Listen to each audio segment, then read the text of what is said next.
अस्सलाम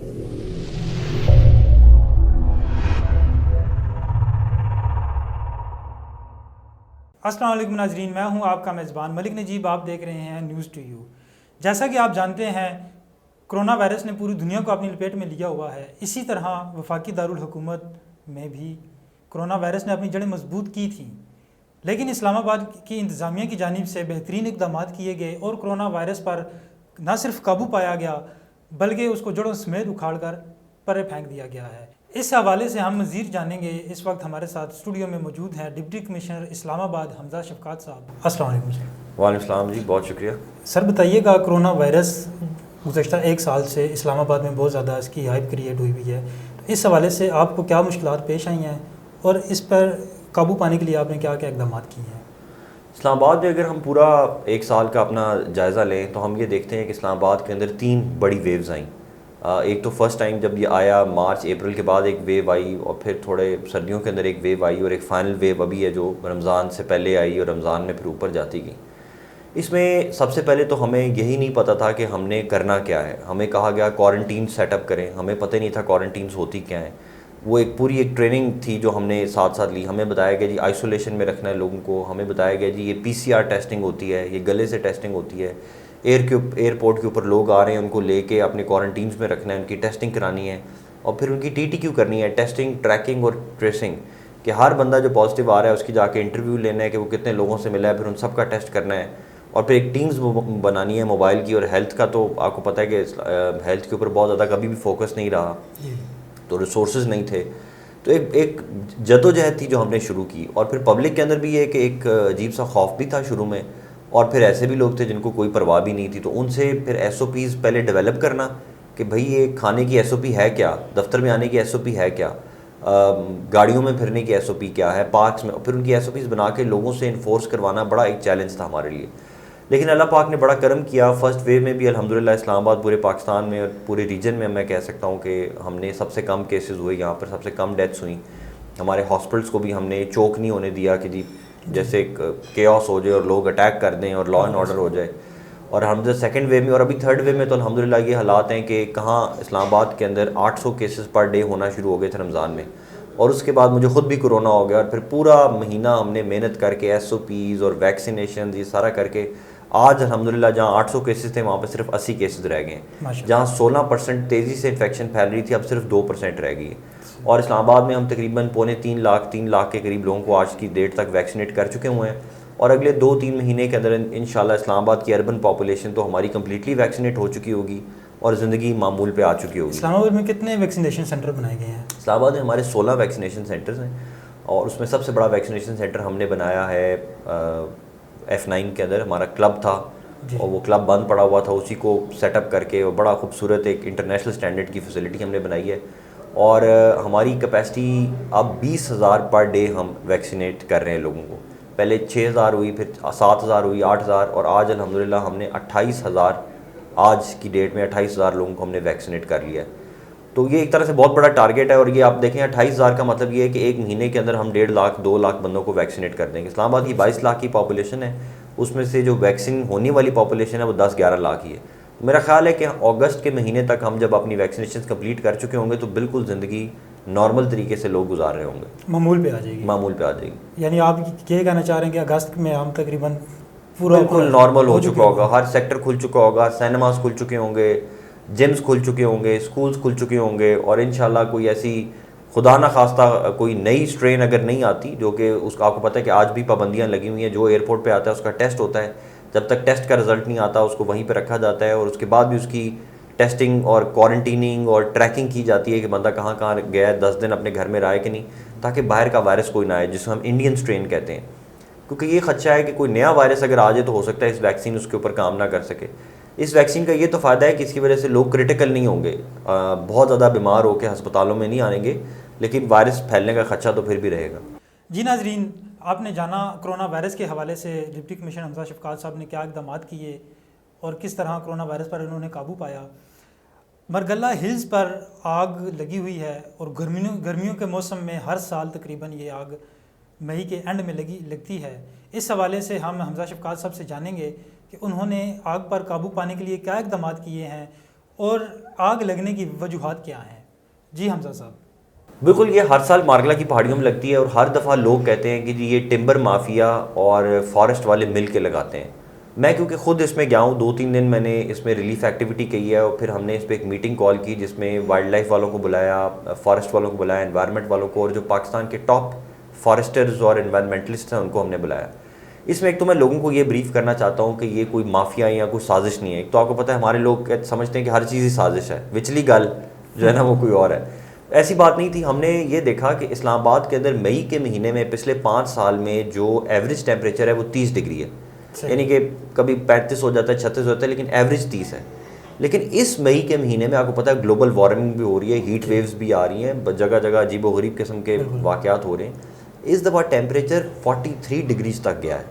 अच्छा, 43 डिग्रीज तक अगर टेम्परेचर जाए और पाइन का ट्री हो तो ये ऐसा ही है कि आप चूल्हे पर बैठे हुए हैं, क्योंकि पाइन का ट्री एक माचिस है, वो बिल्कुल ज़रा सी उसको रगड़ लगे तो उसमें आग फौरी लगती है। क्योंकि पाइन ट्री जो आपको पता है मरी के ये दरख्त है, ये तो ठंडे इलाकों का दरख्त है।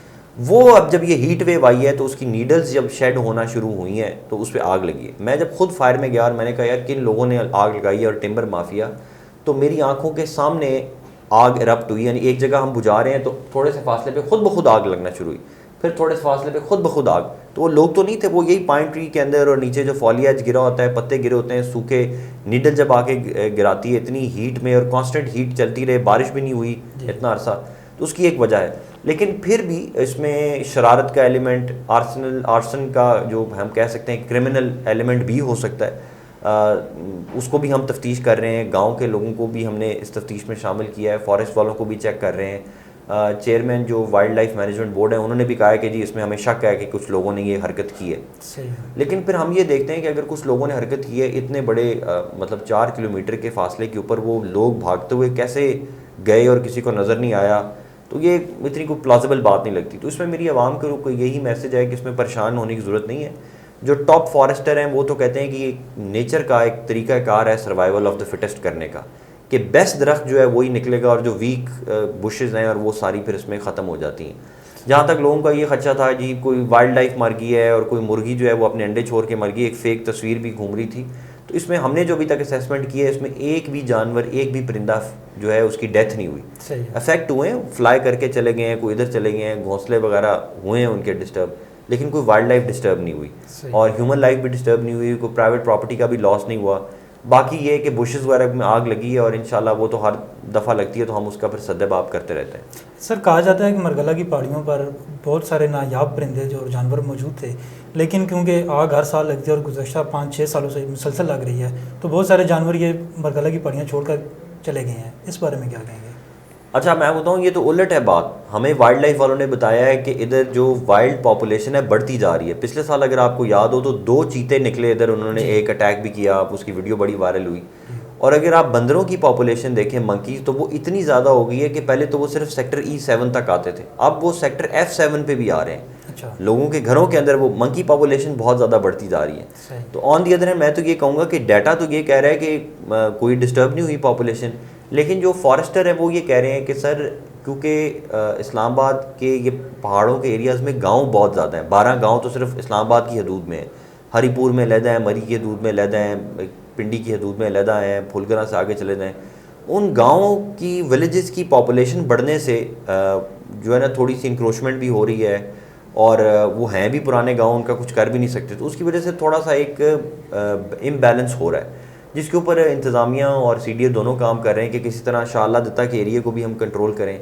सिन्याड़ी, चौंतरा, मेराबेरी के अंदर बहुत बड़े हमारे ऑपरेशन हुए। कायद-ए-आज़म यूनिवर्सिटी की ज़मीन जो है बिल्कुल पहाड़ के साथ है, उसको रिकवर कराया गया। और अब उसके बाद शदरा है और शदरा के बाद मादला गाँव है, उसके अंदर भी हम अब छोटे मोटे ऑपरेशन करते रहते ताकि ये रिस्ट्रिक्टेड रहें, एंट्रैप्ड रहें विलेज। मलपुर के अंदर बहुत बड़ी पॉपुलेशन थी, वहाँ पे हमने तकरीबन 1500 से 2000 कनाल रिकवर कराया और उसको फॉरेस्ट में कन्वर्ट कराया। तो ये हमारे ऑपरेशन चलते रहते हैं और इसी तरह हमारा काम चल रहा है। अच्छा सर, आपने अभी कहा कि इनके खिलाफ अगर तफ्तीश में कोई चीज़ साबित होती है तो उनके खिलाफ क्या कार्रवाई की जाएगी? फॉरेस्ट एक्ट में 6 महीने की सज़ा है। अगर कोई बंदा आग लगाते तो दूर की बात है, अगर कोई बंदा सिगरेट भी लेके वहाँ पर गया है या लिटरिंग भी करता रहा है या कोई क्रिमिनल इंटेंट से किया तो उसकी 6 महीने कैद की सज़ा है। ये कोई आम क्राइम नहीं है। और बल्कि सुनने वालों के लिए भी ये ज़रूरी है कि जो अगर कोई इस क्रिमिनल इंटेंट को देखते हैं, जानते हैं, कोई इन्फॉर्मेशन है तो हमारे से शेयर करें, उस बंदे को 6 महीने तक की सज़ा होगी। और समरी ट्रायल, ये नहीं कि अदालतों में जाएगा, समरी ट्रायल एसी के पास आएगा और उसी टाइम कहेगा जी 6 महीने के लिए जेल भेजें। अच्छा सर, आपने जबरी मुशक्क़त के हवाले से बहुत काम किया और इस पे इस्लामाबाद हाई कोर्ट ने आपकी कारकर्दगी को भी सराहा है। इस हवाले से आप हमारे नाज़रीन को बताइएगा कि आपने किस हद तक जबरी मुशक्क़त पर काबू पाया है और इसके लिए मज़ीद क्या इक़दाम किए गए हैं। इस्लामाबाद के अंदर बहुत ज़्यादा ये शिकायत थी। बेसिकली ये शिकायत ऐसे हुई कि एक केस हुआ जिसमें एक सरगोदा की बूढ़ी औरत थी, उसने इस्लामाबाद हाई कोर्ट में रिट की और उसने कहा कि मेरे बेटे, उसकी बीवी और उसके तमाम बच्चों को अगवा कर लिया गया और ईंटों के भट्टों में वो काम कर रहे थे थाना नून के इलाके में। इस्लामाबाद हाई कोर्ट ने मुझे बुलाया और मुझे ये टास्क सौंपा कि आप इनके बच्चे भी रिकवर करवाएं और साथ ही साथ देखें कि क्या ये जबरी मुशक्क़त बॉन्डेड लेबर का केस तो नहीं है। हमने विदिन 2 डेज़ ईंटों के भट्टों से उनके मालकान को अरेस्ट किया और हमने कहा कि आप हमें ये बंदे रिकवर करवा के दें और वो बंदे हमने रिकवर कराए अगली पेशी से पहले। और उसके बाद ये पूरा पेंडोरस बॉक्स खुला कि पता चला कि हर ईंटों के भट्टे के ऊपर एक सिस्टम है जिसको कहते हैं पेशगी का सिस्टम। पेशगी का सिस्टम है कि 20,000 30,000 कोई बंदा या 1 लाख रुपया कोई फैमिली कर्ज ले ले ईंट के भट्टों के मालिक से, तो उसके बाद वो मजबूर करता है कि आपने साल 2 साल 3 साल काम करना है, आपके बच्चों ने भी काम करना है और उससे पहले आप कहीं नहीं जा सकते। तो ये एक जबरी मुशक्क़त, बॉन्डेड लेबर और एक तरह से स्लेवरी के उसमें आता है कि यार अगर एक बंदे को आप तनख्वाह दें, काम करता है करे नहीं करता, वो अपनी मर्जी है चले जाए, आप ज़बरदस्ती तो उसको साल के लिए कैद नहीं कर सकते। वो एक पेंडोरस बॉक्स खुला। उस पर इस्लामाबाद हाई कोर्ट ने एक कमेटी बनाई जिसमें प्रेस क्लब के लोग भी थे, जिसमें सिविल सोसाइटी के लोग थे, ह्यूमन राइट्स के लोग थे और हमने इस्लामाबाद के अंदर पूरा सर्वे किया और हमें 48 डिफरेंट ईंटों के भट्टे मिले। और फिर उन ईंटों के भट्टों के ऊपर हमने जब पुलिस से रिपोर्ट मंगवाई तो पता चला कि कोई पेशगी सिस्टम नहीं है। फिर हमने एक सीक्रेट टीम बनाई जिसने ईंटों के भट्टों को ऑडिट किया और ऑडिट करने के बाद हमने इस्लामाबाद हाई कोर्ट में रिपोर्ट पेश की, इन पे पर्चे कराए, इनके बंद करवाए। और फिर बंद कराना भी बड़ा मुश्किल होता है कि आप ताला लगा जाएं ईंटों के भट्टों में तो कल वो फिर शुरू कर देते हैं। तो उनमें बाकायदा फिर हमने पानी भरा कि वो काम रोकें और यूँ वहाँ पर जो एक तरह से कैद मुक़य्यद लोग थे, फैमिलीज थी, उनको ख़त्म कराया, उनके नए एग्रीमेंट्स कराए और 90% ईंटों के भट्टों को हमने अब इस्लामाबाद से ख़त्म करा दिया। इसके ऊपर इस्लामाबाद हाई कोर्ट ने फिर हमें बुला के बड़ी शाबाश भी दी और हुकूमत ने भी इसको बड़ा अप्रीशिएट किया है। और इसी चीज़ को अब हम बढ़ाते जाएंगे कि किसी ऑटो वर्कशॉप में, लोगों के घरों के अंदर कहीं जबरी छोटे बच्चों से काम कराया जाता है तो उसको भी हम आहिस्ता आहिस्ता इस फोल्ड में लेके आएंगे ताकि ये जो चाइल्ड लेबर है या बॉन्डेड लेबर है ये एटलीस्ट इस्लामाबाद इसमें एक मॉडल सिटी बने और फिर पूरे पाकिस्तान में इसको रेप्लिकेट किया जा सके। अच्छा सर, इसी तरह का एक और इशू इस्लामाबाद में बहुत ज़्यादा देखा जाता है कि जबरी मुशक्क़त तो चले एक तरफ है लेकिन जबरी तौर पर बच्चों से भीख भी मंगवाई जाती है। इसकी रोकथाम के लिए क्या आपने कोई इक़दाम किए हैं? बिल्कुल, ये इतना बड़ा हमारे लिए मसला था कि और अभी भी ये मसला है। इसके ऊपर आपने देखा होगा कि 2-3 दिन पहले मैं और SSP खुद निकले, पूरे शहर का हमने लगाया। अब हमने एक फॉर्मेट बना दिया है कि जो भी नज़र आता है सड़क के ऊपर बच्चा, उस बच्चे को नहीं हम कुछ कहते, उस बच्चे को हम शिफ्ट कर देते हैं होम स्वीट होम में या किसी ईदी सेंटर में या अपने प्रोटेक्शन सेंटर में। उसके पीछे जो बंदा आता है उसको हम जेल भेज रहे हैं और उसकी वजह से आप हैरान होंगे कि 90% हमारे बैगर्स कम हो। इसमें पिछले दिनों में एक वो इशू भी बना था जिसमें पुलिस एहलकार भी मुलव्वस थे। इसमें 3 पुलिस एहलकार मुलव्वस थे, पूरा माफिया था, गाड़ियों वाले लोग थे, टैक्सियों वाले लोग थे, वकला हैं इनके साथ और पूरा नेटवर्क है और ये दूसरे शहरों से ठेके पर लेके आते हैं इधर। ये बड़ी इकॉनमी है। अच्छा, वकला का आपने ये बड़ा इंकशाफ किया है कि उसमें वकला भी शामिल हैं? देखें, जैसे ही भिखारी को पकड़ते हैं अगले दिन टॉप के वकील आते हैं कि जी इसकी बेल दें। कानून के अंदर जो है ना ये पर्सनल 1 रुपये की छोटी पे छोड़ा जा सकता है। तो हम कहते हैं नहीं जी इसको 50,000 रुपये जुर्माना करेंगे, तो वो 50,000 जुर्माना भी दे के जाते हैं। रिट भी की उन्होंने। अच्छा। लेकिन उसमें इस्लामाबाद हाई कोर्ट ने हमारी फेवर की और फिर हमारे लिए मसला हुआ कि एक दिन में हमने 3,000 बैगर्स इस्लामाबाद से उठाए। आप सोचें कि कितनी ज़्यादा ये प्रॉब्लम थी। और अडियाला जेल के सुपरटेंडेंट ने कहा कि सर अब हम और ले नहीं सकते, हमारा एरिया आपने सारा ख़त्म कर दिया। तो उसका फिर हमने यही तरीका किया है कि ट्रांसजेंडर्स को हमने अलहदा किया, उनका मदरसा बनाया, उनको नौकरियां देने का सिस्टम किया। उनको हमने कहा कि आप हटें और अब पंजाब के अंदर उनको स्टाइपेंड देना शुरू कर लिया ताकि वो भी इस सारे काम से निकले। बच्चों के पीछे अब हमने उनके बड़ों को पकड़ना शुरू कर दिया है। आप हैरान होंगे कि एक बंदा बाकायदा बरी इमाम के अंदर काम कर रहा है, सफ़ेद पोशा, अच्छे कपड़े पहने और अपने बच्चों को उसने भीख पे लगाया हुआ था। उन लोगों को हमने पकड़ा है, उसके बाप को बंद किया है क्योंकि बच्चे बेचारे का तो बच्चा तो खुद विक्टिम है, वो तो मजबूर है, वो क्या करेगा घर में अगर उसको कहेंगे ज़बरदस्ती तो वो करेगा। तो अब ये इस तरह काफ़ी हद तक। और अब हमने एक फॉर्मेट बना दिया कि डेली थाने से शाम को रिपोर्ट ली जाती है, जो DC भी देखता है, SSP भी देखते हैं, DIG साहब को प्रेजेंट की जाती है कि कितने भिखारी हर थाने के अंदर जो है वो पकड़े गए हैं। और अगर फिर भी नज़र आए तो उस थाने के AC और SDPO को फिर पूछा जाता है कि आपने इस पर एक्शन नहीं किया। तो उस वजह से अल्हम्दुलिल्लाह अगर आप देखें रमज़ान के अंदर तो एक जलगार थी जो हुई थी, और हमारा ख्याल था कि ईद के ऊपर तो ये हमले कर देंगे लोगों। अल्हम्दुलिल्लाह हमने 90% लोगों को कर लिए। फिर कुछ बीच में देखें गरीब लोग भी हैं, माजूर भी हैं, और फिर ये है कि हमारा मज़हब भी इजाज़त देता है कि साहिल है, साहिल का लोग भी खैरात करना चाहते हैं, वो उनका उनको फिर हम थोड़ा बहुत टॉलरेट भी करते हैं। नाजरीन, गुज़श्ता साल हुकूमत की जानिब से तलबा के इम्तहानात ना लेने का फ़ैसला किया गया था, लेकिन इस साल हुकूमत की जानिब से ये फ़ैसला किया गया है कि तलबा से इम्तहानात लिए जाएंगे। उसी हवाले से आपने देखा कि गुज़श्ता रोज़ इस्लामाबाद में तलबा की एक कसीर तादाद ने फैज़ाबाद के मुकाम पर एहतजाज किया और तोड़ फोड़ भी की। इस हवाले से इंतज़ामिया ने उन मुजाहिरीन के ख़िलाफ़ क्या इक़दाम किए, उनकी गिरफ़्तारी के लिए क्या इक़दाम किए गए हैं, और इसके अलावा उनसे मुज़ाकरात कहाँ तक पहुँचे हैं, इस हवाले से हम बात करेंगे डिप्टी कमिश्नर हमजा शफ़क़ात साहब से। बेसिकली तलबा जो हैं, तलबा के बेस बदल कर कुछ शरपसंद नासिर हैं वो आए और उन्होंने इस्लामाबाद फैज़ाबाद को रोड ब्लॉक किया। रोड ब्लॉक करने के बाद गाड़ियों पे हमले किए, पथराव भी किया, जिसकी रिटेलिएशन में फिर पुलिस ने भी एक्शन लिया। आप हैरान होंगे कि उनमें से कुछ लोगों ने, जो CDA ने अपने दरख्त लगाए हुए थे, उनको भी आग लगाई फैज़ाबाद ब्रिज के ऊपर, और लाखों का नुकसान भी उन्होंने किया। तो ये बड़ा शरपसंदाना किस्म का रवैया था। और जब हमने लोगों को पकड़ा, 24 लड़के हमने अरेस्ट किए, 40 मोटरसाइकिलें अरेस्ट की, उनमें से 90% किसी यूनिवर्सिटी में, किसी कॉलेज में रजिस्टर्ड ही नहीं, सही है, और है ही नहीं इस्लामाबाद की। अच्छा। और ये हमारे लिए बड़ी ख़तरनाक था कि ये कोई एक तरह की शरपसंदाना एक्टिविटी है। कुछ स्टूडेंट्स भी थे जो बस जज्बे में आ गए। इनकी डिमांड ये है कि 9वीं 10वीं 11वीं 12वीं का इम्तहान ना लिया जाए। ये डिमांड हमने NCOC में भी रखी, मिनिस्ट्री ऑफ एजुकेशन के सामने भी रखी। मिनिस्ट्री ऑफ एजुकेशन ने कहा कि इस पर सारे सूबों ने बैठ के फैसला किया है कि ऑलरेडी 1 साल इनका ज़ाया हो चुका है, पिछले साल भी इनके इम्तहानात नहीं हुए थे। अब हमने इम्तहानात नहीं लिए तो हमारे पास कोई पैमाना नहीं है जिसकी बेस पे हम कहें कि इतने नंबरों से उसको पास करें। कोई पैमाना ही नहीं है क्लास, उस तरह से कोई एग्ज़ाम ही नहीं हुआ। तो इसलिए उन्होंने कहा कि ये तो पॉसिबल नहीं है। अगर ये बात करते कि जी ठीक है ऑनलाइन एग्ज़ाम्स ले लें, इम्तहान ना देने वाली जो बात है ये बड़ी अजीब सी बात है। तो उसके ऊपर कल भी उन्होंने किया एक्शन। हमने 24 बंदे अरेस्ट किए हैं अभी तक, और उनसे हम जो गाड़ी का नुकसान हुआ है उसकी भी रिकवरी कर रहे हैं, पर्चा भी हमने दे दिया हुआ है, और जो CDA के एनवायरनमेंट का नुकसान हुआ है उसकी भी हम उनसे रिकवरी करेंगे जुर्माने वगैरह डाल के। और उनके माँ बाप से भी हमने स्टेटमेंट्स लिखवाई हैं। और अभी इन्होंने अगला जो लाएअमल बच्चों ने दिया है, उन्होंने ये कहा है कि जी हम अब एहतजाज नहीं करेंगे, उसमें गलत लोग शामिल हो जाते हैं, वो प्रेस क्लब में जाके एक प्रेस कॉन्फ्रेंस करेंगे, तो उसमें वो अपनी अगली बात करेंगे। इसी तरह बुध वाले दिन भी कुछ डिटेल मीटिंग्स हैं हाईएस्ट लेवल पे, तो उसमें भी फर्दर देखेगा कि क्या चीज़ जेन्युइन है, उस पर फैसला होगा। सर, आगे तकरीबन बजट आ रहा है, तो बजट के हवाले से आपने कोई तजावीज़ गवर्नमेंट को दी हैं अपने लिए कोई बजट? इस्लामाबाद इंतज़ामिया का जो सबसे अच्छी पिछले 2 साल में कारकर्दगी रही है, जिसका जो चीफ़ कमिश्नर इस्लामाबाद की डायरेक्शंस के मुताबिक एक्साइज़ डिपार्टमेंट ने अपने बजट के अंदर जो रेवेन्यू हम इकट्ठा कर रहे हैं वो अब हम 10 से 11 अरब रुपया इकट्ठा कर रहे हैं, वरना सालाना 4 से 5 अरब होता था। तो एक तो ये बहुत अच्छी खबर है, हमारा इस दफ़ा भी टारगेट सारे पूरे हुए हैं, और यही हम सारा रेवेन्यू जो जुर्माने हम करते हैं, जो भी टैक्स लेते हैं, वो सारा हम जमा करके हुकूमत पाकिस्तान के हवाले कर देते हैं। उसके बाद फिर हुकूमत पाकिस्तान की मर्ज़ी होती है कि वो हमें कितना बजट देती है। हुकूमत पाकिस्तान ने हमें हमारा बजट अप्रूव किया है कि हम जो कोऑपरेटिव्स का महकमा है, छोटा सा महकमा है, 4-5 बंदों का महकमा है, और इतना इस्लामाबाद की प्राइम लैंड है, इसको बड़ा करें।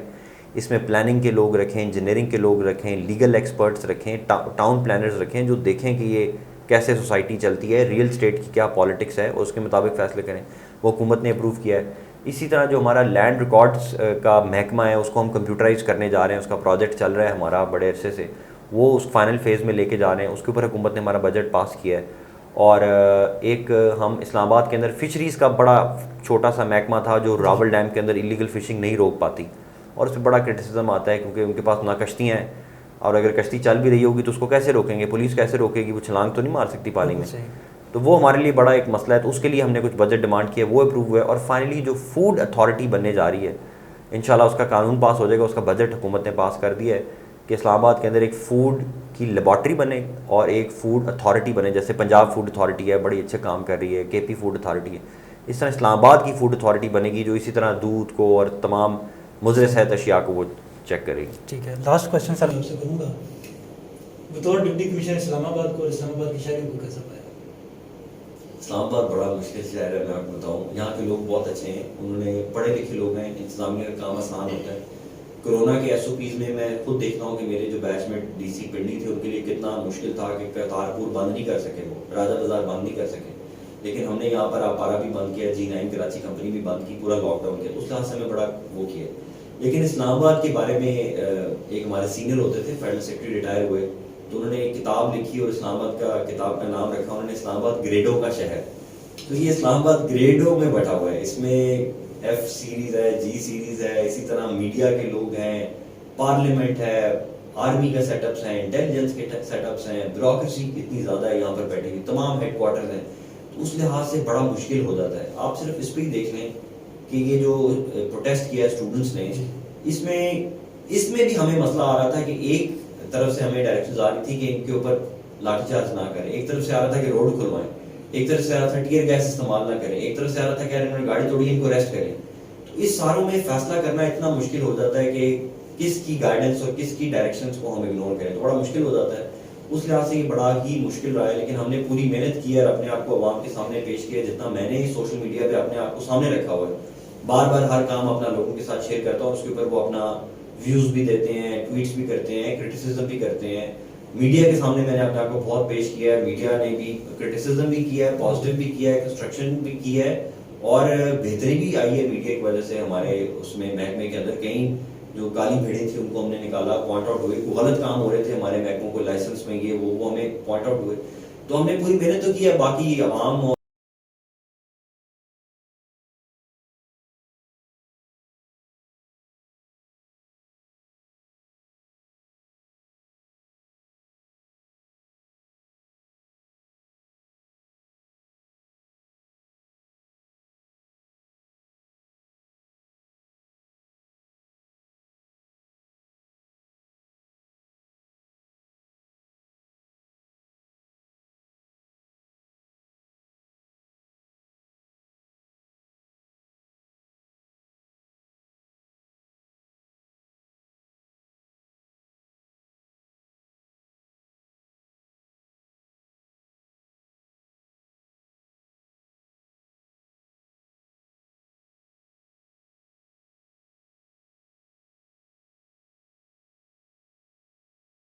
जी नाज़रीन, ये थी मौजूदा सूरत हाल कोरोना वायरस के हवाले से, मरगला हिल्स पर लगने वाली आग के हवाले से और तलबा का जो एहतजाज